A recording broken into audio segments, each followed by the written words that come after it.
7th, 2007, Susan Bully reviewed Richard Grayson's and Tio think that he kissed him on Lorimer Street for the Sunday Philadelphia Inquirer.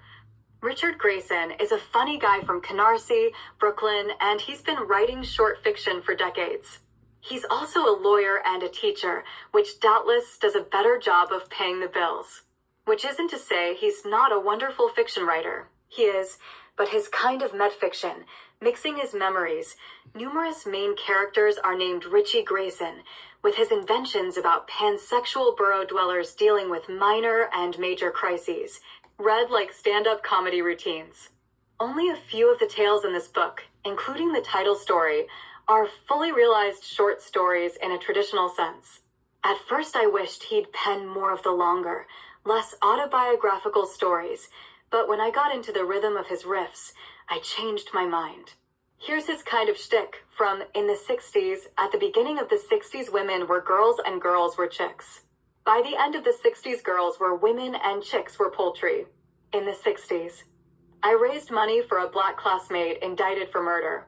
I raised money for a Chinese friend to have an abortion. I raised money for Chicano migrant workers I had never met or expected to meet. Most of the money I raised originally belonged to other people's parents.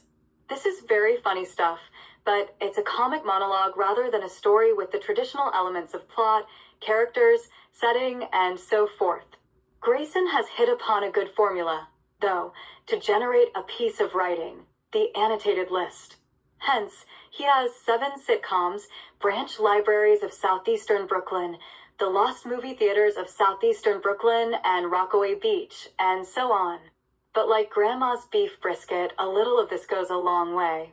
In these tales of places that mostly aren't there anymore, the main feeling induced in the reader is nostalgia. Unfortunately, if you're not from Brooklyn, much of it is nostalgia for something you never knew in the first place. Still, in his memories of places he knew as a kid, Mill Basin Library, for example, where I first looked up homosexuality, in all the encyclopedias and dictionaries, and where I watched the clock so I could go back home in time for Mom to think I'd actually been at Hebrew school, the place I was supposed to be, we do learn a great deal about Richard Grayson, and he's an interesting guy.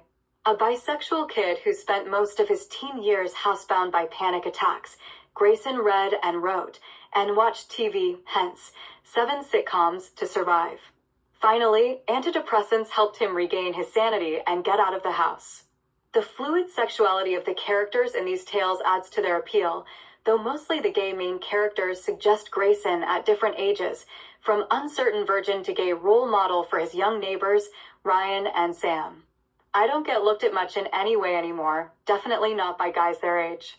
Tempest fugit so fast it seemed like one day I went to bed looking like Chip and woke up the next morning looking like Uncle Charlie. Grayson's expertise on himself, his era, and his home place, Brooklyn, convinced me that he should shape some of this material into a memoir and forget the metfiction for a while. Memoir is the genre in which Grayson, already an amply credentialed writer, could probably land a decent contract with a publisher people have actually heard of. Richard Grayson has a fresh, funny voice. I hope a high-level editor sees this latest effort and realizes the guy's worthy of a higher medium to display it. Susan Bully's comparative essay on playwrights David Hare and Tom Stoppard is forthcoming in the Michigan Quarterly Review.